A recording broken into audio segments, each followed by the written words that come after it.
इंदौर के समीप रंगवासा गांव के रहवासी बड़ी संख्या में आज इंदौर के कलेक्टर कार्यालय पहुंचे और मंदिर की जमीन और रास्ते पर किए गए कब्जे को हटाने की मांग करते हुए धरना प्रदर्शन किया। बाबा भूतनाथ मंडली ने यहां जमकर नारेबाजी भी की। रहवासियों का आरोप है कि व्यापारी संजय अग्रवाल ने बाबा भूतनाथ मंदिर की जमीन पर कब्जा किया है, साथ ही मंदिर के रास्ते को भी बंद कर दिया है, जिसकी वजह से मंदिर जाने वाले भक्तों को काफी परेशानी का सामना करना पड़ रहा है। इसके अलावा रहवासियों ने गंभीर आरोप लगाते हुए कहा कि मंदिर तालाब की जमीन पर मौजूद है, लेकिन व्यापारी संजय अग्रवाल ने अधिकारियों की मिलीभगत से दस्तावेजों में भी हेरफेर करते हुए तालाब की जमीन पर कब्जा कर लिया है।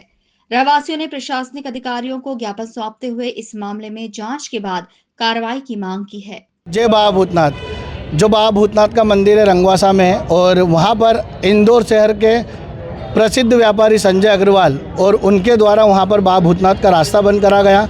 यहाँ साहब ने पहले जो नायब तहसीलदार साहब है सोनी जी, उनने रास्ता खोलने का हमें लिखित में दिया था कि रास्ता खुलेगा, पर वो रास्ता आज तक नहीं खुला है। और आने वाले टाइम में बाबा के यहाँ बहुत सारे भगत आ रहे हैं, भीड़ भी बहुत ज़्यादा हो रही है, और प्रशासन की तरफ हमने हर तरह के आवेदन दिए, ज्ञापन दिए, पर हमें कोई सुनवाई नहीं मिली।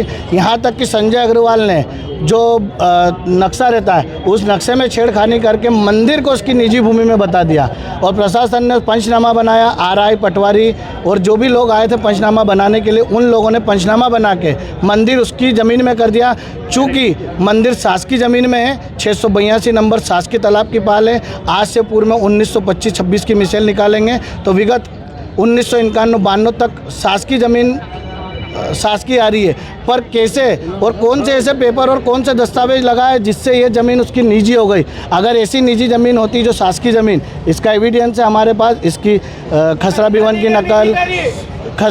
की नकल, जो भी चीज़ें रहती है, मिसेल रहती है, ये सारे पेपर है। और हम तो क्या, प्रशासन पेपर निकला है इसके। जो तालाब की ज़मीन है, तालाब की ज़मीन किसी की निजी नहीं हो सकती है, तो हम तो प्रशासन से यही दरख्वास्त करेंगे कि ये ज़मीन निजी कैसे हुई और इसको किस तरीके से इसको सरकारी भूमि को प्राइवेट करा गया।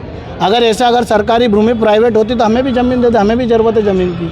आप क्या करने वाले हैं? कहीं नहीं, हम साहब के पास ज्ञापन देने के लिए आए हैं कि साहब इस रास्ते को खोला जाए। प्रतिदिन 8-10 हज़ार लोग दर्शन के लिए आते हैं, और जो भक्त आ रहे हैं, अभी कीचड़ में इतनी परेशानी हो रही, लोग गिर रहे हैं और कीचड़ में गिर रहे हैं, और रास्ता ही नहीं है ऐसा कि वहाँ से कोई सही विकल्प मिले। तो हम साहब से यही आवेदन देना है कि इसकी जाँच हो और जो शासकीय भूमि है वो उस कब्जे से मुक्त। फिलहाल जिला प्रशासन के अधिकारियों ने बाबा भूतनाथ मंडली को आश्वासन दिया है कि इस मामले में जांच के बाद जल्द ही कार्रवाई की जाएगी।